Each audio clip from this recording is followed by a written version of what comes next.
haatan waxaad kusoo dhawaataan barnaamijka galka baarista waxaa inoo haya Haaruun Macruuf.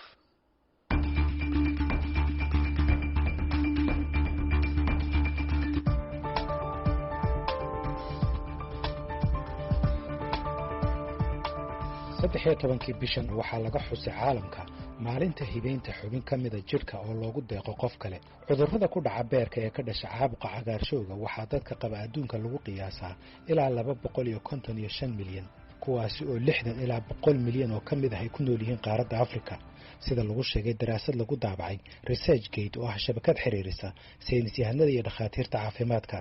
cagaarshowguna waxa uu ka mid yahay cudurrada dila beerka. daraasad kale oo ay samaysay hay'adda caalamiga ah ee la socodka xubnaha jirka ee la isku hibeeyo iyo isku talaalkooda, hay'addaasi oo loo soo gaabiyo GODT, waxay sheegtay in sanadkiiba ay dunida ka dhacaan in ka badan 150,000 oo xubin jir ah oo la isku talaalo, kuwaasi oo 30% ay yihiin isku talaalidda kelida.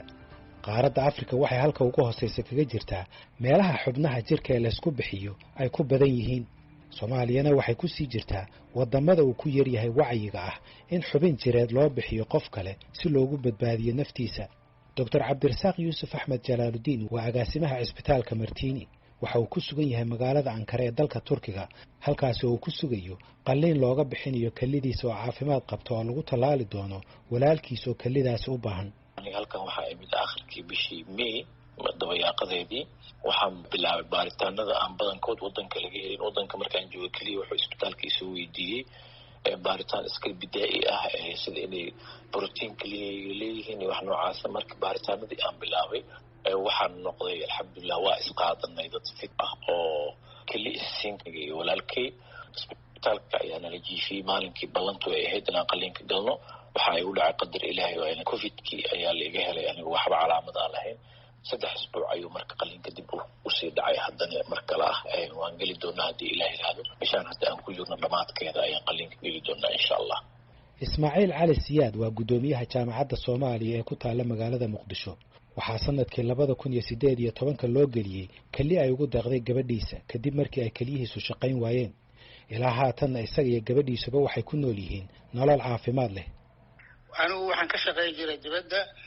xarunteeduna waxay ahayd dalka Thailand, magaalada Bangkok, muddo dhowr iyo 30 sano ah. waxaan Soomaaliya ku soo noqday 2015 marka muddadaas waxaan qabay waayihii u dambeeyay dhiikar hypertension ay ugu dhacay, laakiin wax aad u daran ma ahayn oo kliniga ayaa ku filaa. 2015 markaan xamar ku soo noqday sanadka baad xaaladdeedu waa adkaatay, stresska shaqada iyo xaaladii wixii ay u shaqeeyay dhiigaygi marka dhiikar sabab u ahaa, hypertension kaas sabab u ahaa. marka 2018 horaanteedii ayaa xanuunsaday oo dhiigkarkayga oo la xakameyn waayo controlka dhaafay. waxaan tegay isbitaalka Digfer, marka halkaasaan ku ogaaday in aan qabo cudurkaas keliyaha galay oo keliyahaygu aysan si wanaagsan u shaqaynayn. halkaasaan ku ogaaday markaas oo waxaan baaray isbitaalka Digfer ayaan isku baaray anoo markaas aan war u hayn. isbitaalkan waxaan u tegay habashaan ka cabanayo dhiikarka. dhiikarkaasaa markaas keliyahayga ku dhuftay oo damage oo waxyeelay keliyahayga. kadib markaad ogaatay in keliyahaagu uu dhaawac gaaray, waxyeello gaartay, maxaad samaysay? keliyahaagu ma waxa la weysay shaqayn karaan mise waa in qof kale lagaaga bixiyo? keliyahaygu waa howlgabeen, shaqadooda aad ay u liidatay. waxay marka ii sheegeen dhakhaatiirta Soomaalida iyo Turkiga joogay markaas in ay lagama maarmaan tahay in aan helo keli la hibeeyo oo aan qalliin galo. ayaguna ma samayn karna yiraahdeen. waxay yiraahdeen waxaan aadaa in dibadda lagu qaado waay. marka waxaan aaday Turkiga la yaqaanay magaalada Ankara. marka goormaad lagugu sameeyey qalliinkaas? halkeed ka heshay kelida ayaa kugu deeqay? waxaa kelida igu deeqay gabaraan dhalay oo ayaan la yiraahdaa ayaan Ismaaciil Cali oo anigu dhalay. waxaan la igu qalay oo la igu bedelay kelida gabadhii iibisay magaalada Ankara, isbitaal la yiraahdo Medicare International Hospital. halkaasaan qalliin ku galay. waxayna ahayd June 27 bishii June sanadkii 2018 ahayd maalintaas ayaa kelidan ay gabadhii hibaysay la ii geliyey. way caafimaadkaaga maxaa iska bedelay ilaa hadda? caafimaadkayga aad u fiicnaaday ilaa ka hor intii aanan helin kelida gabadhii igu deeqday waxaa mari jiray keli dhaqis dialysis oo dhiigga sifaynta dhiigga ayaa mari jiray oo mashiinaga lagu xiray jiray 3 maalmood isbuuci oo markaas mashiinkaas uu sifayn jiray dhiigga sigoo qabanaya hawshii keliya qaban jireen marka waa tacab iyo hawl badan waaye kharash badan maantaas aad martid sifayntaas keliyaha ama kidney dialysiska waa hawl badan waaye maanta aada xanuunkaada u badnaa muddo markaan ku jiray adigu bil aan hawshaas wadaayaan gabadhu ii hibaysay kelida kabacdina waa fiicnaaday sida kelidana u helay waan wanaagsanahay gabadha kelida ii hibaysana sideeda u fiican tahay kelida kale ku shaqaysa ayaa u shaqaysa waana wanaagsan tahay alxamdulilah halkan waa sidaas Soomaaliya waxay ka mid tahay wadamada adeegyada caafimaad ay ugu liitaan dunida waxaana in ka badan 60% ay dadku u dhintaan cudurrada la isqaadsiiyo ama la iska talaali karo sida ay sheegtay hay'adda caafimaadka ee WHO hase yeeshee waxaa iyaguna ku soo badanaya dadka ay ku dhacayaan cudurradan la isqaadsiin cudurradan la isqaadsiinin waxaa ka mid ah wadna xanuunka kansarka macaanka dhiigkarka iyo xanuunada kale ee ka dhasha dhaawacyada soo gaara jirka cudurradaasi haddii la daweyn waayena waa kuwa keena inay fadhiistaan xubno ka mid ah kuwa jirka haddaba baahida ka jirta Soomaaliya intee ayay la eg tahay marka ay noqoto xubnaha la isku talaalo ee jirka ee laga soo gooyay qof kale oo bani aadam ah waxaa arrintaasi sharaxaya Dr. Cabdirasaaq Yuusuf Axmed Jalaaludiin dadka kaliya u fariistay Soomaaliya aad ay u badan yihiin degdegna u dhinta dad badan oo badan ayaa ku badbaadi lahaa haddii qofku markuu soo gaaro heerka ah fashilka kaliyaha oo heerka ugu dambeeya ah uu helo qof familiga ka mid ah ama xataa qof ay ishiga leeyihiin oo isqaataan inuu bixiyo aad ay baahida kaliyaha u badan tahay oo aan aniga aad uga warqabo oo inta mushkilada walaalkay ay jirtay iyo ka horba oo aan ka shaqaynayaan runtii fashilka kaliyaha aad u noogu badiyeen waxaa kaloo ayadana barbar socda arrinta beerka oo ayadana badbaado asal ah oo dadka beerka kansarka ama cirrhosis kaga dhaco ama kansar kaga dhaco u dhiman raba in haddii xubin qof kale beerkiisa wax yar laga jiro lagu talaalo ayadana nolol cusub uu bilaabana iyo xubno kale oo jirka ka mid ah labada ugu daran oo kaliyaha iyo beerka waddankeena baahi xoog leh ayaa ka jirto runtii in dadku ay isku hibeeyaan inay sunno noqoto oo la barto oo la isku dhiirigeliyan runtii wax aad u fiican ay ila tahay oo badbaado naf keenaya ayay ila tahay qof noloshiisa laga quustay nolol cusub u keenaya ayay runtii ila tahay kelyuhu waa xubin ka mid ah xubnaha jirka ee ugu muhiimsan waana xubnaha ugu badan ee la isku hibeeyay xilligan haddaba waa kuwii cudurrada ugu badan ee keliyaha saamayn kara ama dili kara dadkuna ay u baahan yihiin inay ogaadaan si ay uga taxadaraan caafimaadkoodana ay u ilaaliyaan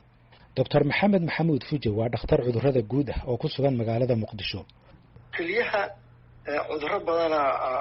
saamayn kara kuwa iyada si toos ugu dhaca oo ama infection ha ahaato oo infection noocyadiisa kala bedela oo shaqadeedaas baaba'asha waxaa dhici karta oo kale keliyaha inay cudurro meelo kale ku dhacay oo difaac oogadu ay ka samaysatay difaacuna ayaga u ekaado jirkeedu iyadina baaba'ashaan waxaa jiri kara cudurro systemic la yiraahdo hadda oogada dhan wada saameeya sida sokorta oo kale iyo dhiigkarka iyo waa waxa ayaga ku dhici kara kansarku ayaga waa ku dhici karta cudurrada infectionada ugu badan misalba waxaa ka mid ah unka dadka ku dhaco kale qubankan oo streptococca uu keeno inay soo gudbaan oo meel kale soo maraan oo ayaga ku dhacaan malaariyadu waxay ka mid tahay waxyaalaha keliyaha wax ka qaba TB-du waxay ka mid tahay marka cudurro common noo ah oo annaga sideen waxaa jiroo kale cudurrada beerka ku dhaco kale qaar ka mida inay saameeyaan ayadana keliya ay marka keliyuhu maadaama dhiigga oogada dhan uu maro oo meel oo filter ah oo wax sifaysa ay tahay oo sunta iyo kala reebta iyo wixii fiican kala reebta hadda waxa la wixii qashinahayo jiro dhan ayada waa saameyn haddii marka isbedel ayada dhexdeeda ku dhaco oo wax laga isla markii wax laga qaban oo aan daaweynteedii leeyahay ama diagnosis inta la helo daawadii ku habboonayd aan helay qofka ay ku raagaan labada keliyood haddana ku saabsan tilaf ku noqonayaan kadibna khasbay noqon doontaa in la bedelo qofka xubin laga bixiyo ama qofka xubinba lagu talaalo intee leeg buu ku noolaan karaa waa aad iyo aad bay adduunka markaan fiirino waa wax aad iyo aad u fiican anu waxaan aqaanaa min saaxiibkay waxaan aqaanaa 30 sano keli walaalkiis uu siiyey ay ku jirto marka waa adduunka marka loo fiirsho in lagu guulaysto in kan lagu bedelo waa wax khibrad fiicanna laga leeyahay laguna guulaysta weeye oo qof kasta caadiga u noolaan karo shaqadiisa qabsan karo hadduu daawooyinkii wixii loogu talagalay uu qaato oo aysan iyagu dhib u keenin caqabado ay ugu waawan yihiin wacyiga oo liita iyo awoodda dadka ee goobaha lagu fulin karo qalliimada noocan ah oo yar ayaa weli dad badan ka hortaagan inay xubnaha isku hibeeyaan doctor maxamed maxamuud fujay mar kale dadku aada u hooseeya wacyigelintaas soomaaliya waalid dhahaya ilmahaygu markay yidhaahdaan waxaas anaa ku siinaya wargat anaa hadda sii socday adiguna ay dabagelin oo aan aaminsanayn iyo ilmo iyagu laftoodu ka cabsanaya inay waalidkooda wax siiyaan oo wacyigelintaas yartaa oo aada u hooseysa ay keentay laakiin adduunka meel fiican bay arrintaasi ka maraysaa waayo su-aashu waxay tahay marka sidee baa looga gudbi karaa maxaa la samayn karaa si ka warqabka dadka ee arrintan loo bedelo arrinkaasi waa arrinka runta caqabada xooggale ka jirta laakiin markay dadku arkaan hortiisa qof inta lagu qaday keliyihii loo kala bedelay oo qofkii u raystay markay arkaan dadku waa ku qancay dadku waxay u baahan yihiin soomaalidu waxa weeye waa ishood qaadato waxaa la sheegayo waxa kaloo dhan uma muuqato taas waxaana tusaysa khibradaha cudurrada faafo kale cudurkan TB-da ama qaaxada la yidhaahdo waagi hore waxaa jira cudur dadku ka cararaan oo inkiraan maanta markii rugo badan oo caafimaadka ah oo la geeyey daawadii oo lagu daaweeyey qofku maanta cuqdo kama qabo HIV-ga laftiisa cuqdadiisa waa soo yaraanaysaa sababta kii qabay waxaa la arkaya caafimaad kuwaas waa cudurro faafo la isqaafina laakiin midkan kelida la dadkan waxay u maleeyaan haddii kelida la bedelo qof cabsanaayo le war kelida kale haddii aniga fariisato midna aan baxshay maxaa ii haray marka wacyigelin xoog leh u baahan tahay waana imaanaysaa dhaqdhaqaaqaas waa imaan doonaa haddii alla idmo mar alle markii awooddii iyo aqoontii la helo sababto haddaba bannaankay aadaan waa kusoo bedeshaan haddii dhulka dhexdiisa laga heli lahaa waxaan waa iska baabi'i lahaayeen dadkuna way fahmi lahaayeen laakiin waa runtaa weye wacyigelin xoog leh in dadka la fahamsiiyo weye inay suurtagal tahay in dadka waa ogtahay gobolkooda dhiiggay wadiidaan dhiigga laftigiisu waa organ inta qof laga soo qaaday qofkana lagu shubaayo dhiiggay diidahayaanoo gabadheeda dhiig lagu shubmaayo aniga dhiig lagu shubmaayo waa iska aqoon daradaas jirto laakiin waktigu markuu socdo aqoonta soo koranto waa waxyaala laga gudbi doona insha allah doctor cabdulqaadir cabdiraxmaan aadan waa aasaasaha adeega ambalaasyada aamin ambalas waxa uu ka mid yahay dhakhaatiirta ku howlan wacyigelinta dadweynaha ee in xubno laysku hibeeyo maalintan loo yaqaano world organ day ama world donation organ aad iyo aad ayay muhiim uga tahay guud ahaan dunida gaar ahaan soomaaliya waayo maalin kasta dad ayaa waxay u dhimanayaan organ ama xibin la sii karay qofka ama ilmihiisu sii kareen ama walaalihiisu sii kareen ama qaraabadu siin kartay ama qof dhinta looga saari karay ayaa maalin kasta loo dhintaa si gaara marka soomaaliya waxay muhiimad ugu sii leedahay waxaan jirin yani ogaanshiyo dadka ay ogyihiin in xibin la isiin karo oo waxaad arkaysaa tusaale qof inta waalidkiisa qaada waalidkuu xanuunsan iyo qofku laftigiisa laga yaabo inuu keli u baahan yahay marka laga yaabo marka waalidkii oo dhintay oo looga saari karay cunugan keli inaysan yani labadooda midkoodna mid kale una siin waayo maba jirto wuxuu aaminsan yahay qofkan haddii organka xibinta laga saaro inuu dhimanayo waalidkuna ma ogo haddii xibintan loo saaro inuu ku badbaadayo marka soomaaliya si gaar ah ay ugu baahan tahay inay ogaadaan in la isii karo xibnaha waxaa jira kuwa qofkoo dhintayna la isticmaali karo iyo kuwa asagoo nool oo bixin karo la isticmaali karo qofaa wadna u baahan qofaa keliya u baahan yani qofaa beer u baahan qofaa samba u baahan qofaa pancreas u baahan marka halkii qof oo 10 qof lagu badbaadin kara ayaa qofkii xibnihii lala aasay inta badan yani hadduu qofkaas ama ka dardaarmi lahay ama loo sheegi lahaa inuu qof kale ku badbaadayo waxaa laga yaabaa inuu mataqaanaa wax badan laga faa'iidi lahaa marka soomaaliya aad bay ugu baahan tahay inay ogaato in wax la siin karo waxaa kaleeto xibnaha kaleeto asagoo nool qofka oo bixin kara waxaa ka mid ah skinka ama maqaarka bone marrowga iyo platform cellska stem cellska kuwaas asagoo nool qofka oo bixin karaaba corneada ama isha aragtida meesha wax ka aragto oo kaleeto qof kaleeto ayaa la siin karaa asagoo qofka walaalkiisa hal il haysto kan laba indhal-aanta ayuu xabad u bixin karaa keliyaha qofka asagoo nool oo keliya oo bixin karaa keliyiisa kaleeto u badbaadisa beerka sidoo kaleeta dadka qaar waxaa jira loo baahan beerka in loo beero oo hal cad yar oo raba laga qaado. Ismaaciil Cali Siyaad gudoomiyaha jaamacadda Soomaaliya waxa uu leeyahay horumar ayaa laga sameeyay daaweynta noocan ah. waxaana uu leeyahay talada ugu horeysa waa in dadku ay ku dadaalaan caafimaadkooda oo ay ilaaliyaan. waxa uu intaas ku darayaa in xubin la isugu deeqaa ay tahay mid qofka naftiisa lagu badbaadin karo. waxaan ku talin lahaa way aragnimadeeda awgeed qalliinka Soomaalidu badanaa waa neceb tahay laakiin qalliin weyn ma aha waa wax dhakhaatiirtu ay barteen muddo dhowr sanad guyaal la soo waday. waxaan ku talin lahaa inaan laga baqan laga cabsoonin ama aan laga welwelin ila tahay aniga khibradaasna waa soo maray saacado badanna ma qaadan qalliinku gabadhii ii hibaysana waxba kama bixin alxamdulillahi rabbil caalamiin aniguna hadda waa ku noolaaday oo aan ka kaaftoomay kili dhaqastii dhiiggii la dhaqayay iyo shidadii fara badneed iyo kharashkii badneed waa ka reestay klinigaasa hadda igu haray oo aan si joogta u qaato sidaan hore usoo sheegana klinigaas waxay u badan yahay uun in difaaca jirka la qiyaaso hoos loo dhigo si aysan kidney rejection ama diidmada kelida aysan u imaanin. marka cudurada dadka qaba waa ku dhiirigelinaa marka hore inay kontroolaan oo ay la socdaan heerka dhiigkarkooda ama macaanka oo ay dhakhaatiirta u tagaan. tan labaad la samaxallah ilaahay ka hayo haddii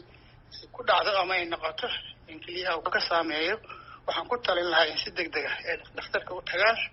oo baaritaan ay sameeyaan. dhakhaatiirtu waxay aaminsan yihiin in dadka Soomaalidu ay si weyn ugu baahan yihiin wacyigelin dhinaca cilmiga maadiga ah iyo midka diiniga ahba si ay uga daba tagaan wadamada kale ee horumarka ka sameeyay isku hibeynta xubnaha jirka. Soomaaliya waxay ka mid tahay wadamada ay muddo dheer ka taagnaayeen colaadahaasi oo dad badan ay ku dhinteen kuwa kalena ay ku naafoobeen amaba ay ku burbureen adeegyadii caafimaadka iyo aqoontii lagu fulin lahaa qalliimada noocan ah.